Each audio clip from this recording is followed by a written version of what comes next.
रोते रोते कब सिमरन की आंख लग गई थी उसे पता ही नहीं चला था। अचानक से पास में ही सो रहे उसके 15 दिन के बेटे पीयूष के उठकर रोने की आवाज़ सुन उसकी आंख खुल गई। उसे छाती से चिपका दूध पिलाने लगी और वो दूध पीते पीते फिर से सो गया।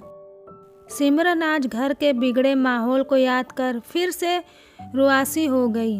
लग रहा था बेटी के रूप में जन्म लेकर किसी के घर की बहू बनकर आना सबसे बड़ी गलती होती है। तभी पति किशोर कमरे में आए और बोले, सिमरन तुम इस तरह मन दुखी मत करो। माँ की शुरुआत से आदत रही है, उसे बस ऐसा लगता है वो जो बोल रही है बस वही सही है। देखती तो हो पापा भी माँ के आगे कुछ नहीं बोल पाते। जरा बोलने को हो तो माँ फिर शांत नहीं होती और पूरे घर का माहौल बिगड़ जाता। ये सब देख पापा मौन साधे रहते हैं। फिर मैं छोटा होकर क्या ही बोल उनको, बस हम सब चुप रह जाते कि घर का माहौल अच्छा बना रहे। किशोर को देख सिमरन उसका हाथ पकड़कर पास बिठा, किशोर आपको भी लगता है क्या मेरे घर वालों की पसंद अच्छी नहीं है और आपने मुझसे शादी करके गलती कर दी? रोते हुए सिमरन ने किशोर से पूछा। अरे नहीं सिमरन, बिल्कुल भी नहीं। माना कि हमारी अरेंज मैरिज हुई है, पर मैं तुमसे मिलने के बाद ही शादी के लिए हाँ बोला था। तो तुम ये कैसे सोच सकती हो तुम मेरी पसंद नहीं हो? बोल तो रहा हूँ, माँ की बात को दिल मत लो, अभी तुम्हारा शरीर भी कमज़ोर है। इन बातों को सोचोगी तो तबीयत खराब हो जाएगी। फिर पीयूष की देखभाल भी तुम्हें ही करनी है। किशोर बेटे पीयूष को निहारते हुए कहा। किशोर एक बात कहूँ, प्लीज़ मुझे आप अपने साथ ही लेकर चलिए ना। मैं सोच कर तो यही आई थी आपके साथ ही यहाँ से जाना होगा, पर आपने मुझे यहाँ 1 महीने रुकने की बात कहकर मुझे मजबूरन सा कर दिया है, क्योंकि बोले कुछ दिन पीयूष भी दादा दादी के साथ रह लेगा। पर अब मुझे नहीं लगता कि मैं यहाँ पर रह भी पाऊँगी। इतने साल हो गए हमारी शादी को। मैं माँ की बात का कभी बुरा नहीं मानी, पर इस बार माँ ने सबके सामने मेरे मायके वालों को सुना दिया, जो मुझे ज़रा भी अच्छा नहीं लगा। आप तो कम से कम मुझे समझिए। सिमरन मिनती सी करती हुई बोली, ये बेकार की बातें मत करो। अब कुछ दिनों तक तुमको यहाँ रहना ही होगा। ऐसे कैसे और क्या बोल कर साथ ले जाऊँगा, जबकि मैंने खुद आगे बढ़कर बोल दिया था कि सिमरन और पीयूष को महीने भर बाद लेकर जाऊँगा। किशोर खींचते हुए बोल कमरे से निकल गया। सिमरन सोचने लगी, कितनी खुश थी वो, पहली बार माँ बनने वाली थी। डिलीवरी के लिए उसकी माँ सुधा जी ने बहुत कहा, मेरे पास आ जा, अच्छे से ध्यान रखूँगी। पर मायका छोटे शहर में होने के कारण सासू माँ कामनी जी ने मना कर दिया था। वो अपने पास आने कह को रही थी, पर किशोर ने दोनों जगह जाने से मना करते हुए कह दिया कि वो इधर ही रहेंगे, क्योंकि इस शहर में दोनों जगहों से ज़्यादा अच्छी सुविधा है। कोई भी दिक्कत हुई तो डॉक्टर तुरंत मिल जाएंगे।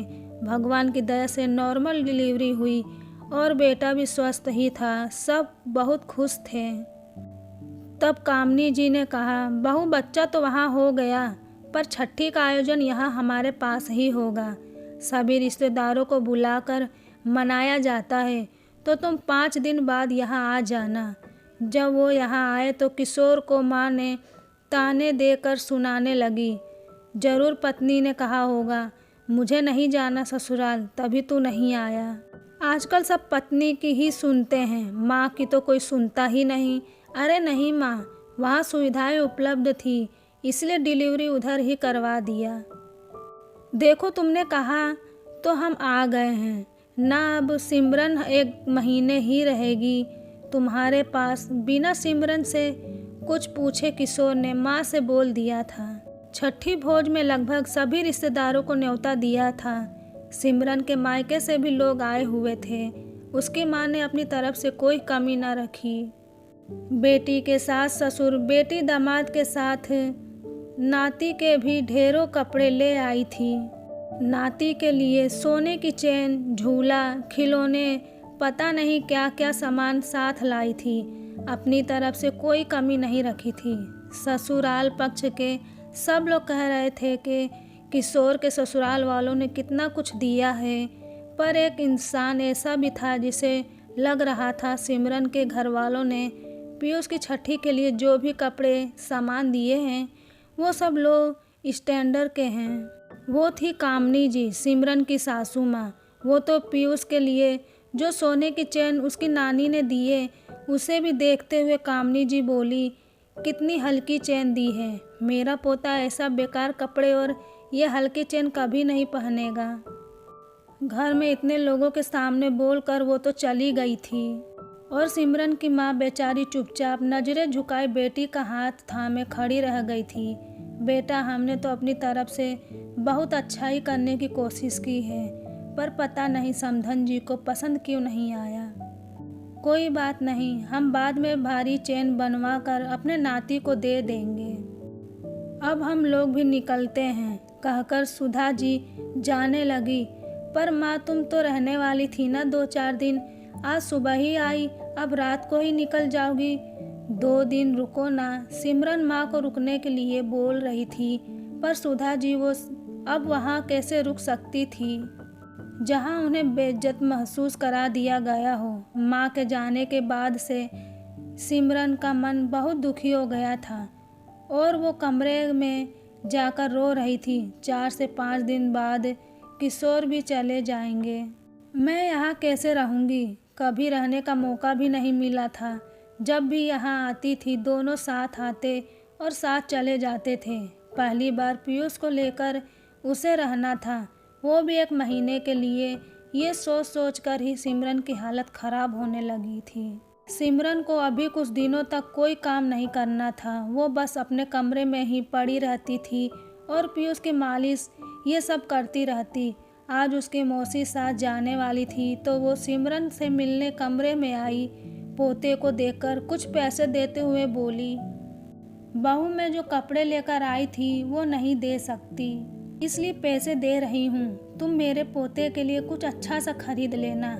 मौसी सास ने कहा, ये आप क्या कह रही हैं मौसी जी, बस अपना आशीर्वाद दे दीजिए इसे, और जो कपड़े आप इन्हें इतने प्यार से लेकर आई हैं वही दीजिए, पैसे की कोई ज़रूरत नहीं है। सिमरन अपनी मौसी सास से बोली, अरे नहीं बहू, तेरी सास को कहाँ पसंद आएंगे वो कपड़े। जब तेरी माँ शहर से इतना सारा और इतना अच्छा सामान लेकर आई वो तो उसे पसंद नहीं आया, तो हम तो गांव के आए हैं, उधर के कपड़े कहाँ तेरी सास को पसंद आने वाले हैं। बस तू अच्छा सा कुछ ले लेना। कहकर पोते को प्यार से निहारते आशीर्वाद देते हुए मौसी साथ जाने को मुड़ी ही थी कि सामने सिमरन की सासू माँ कामनी जी नजरें झुकाए खड़ी थी। जीजी, मुझे माफ़ कर दो, मैं तो सोच भी नहीं सकती थी मेरी कही बात मेरी अपनी बड़ी जीजी के दिल में इस कदर चुभ गई है कि वो मेरे पोते के लिए अपने साथ लाया कपड़ा देने में झिझक रही है। आप वही दो जीजी जो आप प्यार से लेकर आई हैं, मेरा पोता जरूर पहनेगा। सिमरन की सास कामनी जी ने कहा, देख छोटी, मैं तो तेरी बहन हूँ, मन में कोई बात चुप भी गई तो निकाल लूँगी। वैसे भी तेरे पास किसी फंक्शन में ही आना होता है, तुम हमेशा ऐसे ही करोगी तो हो सकता है कल को मैं ना भी आऊँ, हो सकता है तुझे उससे कोई फ़र्क भी ना पड़े, पर ये तो तेरी बहू है और इसके घर वालों का सम्मान करना तेरी जिम्मेदारी है। अगर कल को सिमरन किशोर से तुम सबके लिए बुरा बोलने लगे तो ना किशोर बर्दाश्त करेगा ना तुम लोग। फिर इसके घर वालों के लिए इसके सामने ही बुरा बोलकर अपनी बहू का दिल दुखाकर तुम कैसे उससे उम्मीद करती हो वो तेरा सम्मान करे। वो तो बहू का बड़प्पन है जो कुछ ना बोली। और मैंने तो इसकी माँ को जाते वक्त देखा, बेचारी आंखों में अपमान और आंसू लेकर तेरे यहाँ से गई है। और तो जो सिमरन तेरे पास रुकना चाह रही थी वो भी तेरे व्यवहार से डरकर जाने के सोचकर किशोर से विनती कर रही थी। वो तो मैं उस दिन बहू की आंखों में आंसू देख मिलने आ रही थी, तभी दरवाजे पर ही दोनों की बात सुनकर रुक गई। अभी भी वक्त है, संभल जाओ। माफ़ी मांगनी है तो सिमरन की माँ से मांगो, उनका दिल दुखाया है तूने। मौसी सास बोलकर अपनी बहन को देखने लगी।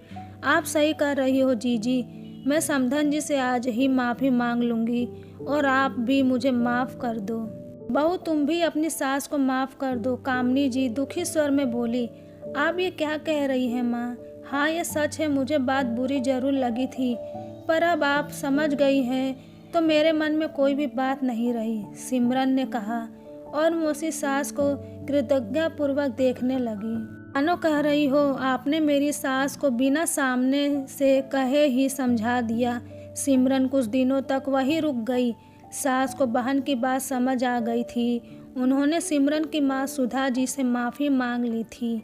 समधन जी, हर बेटी की माँ अपनी तरफ से सदा अच्छा ही करने की कोशिश करती है, कभी कुछ कमी रह जाए तो अलग से बोल दीजिएगा।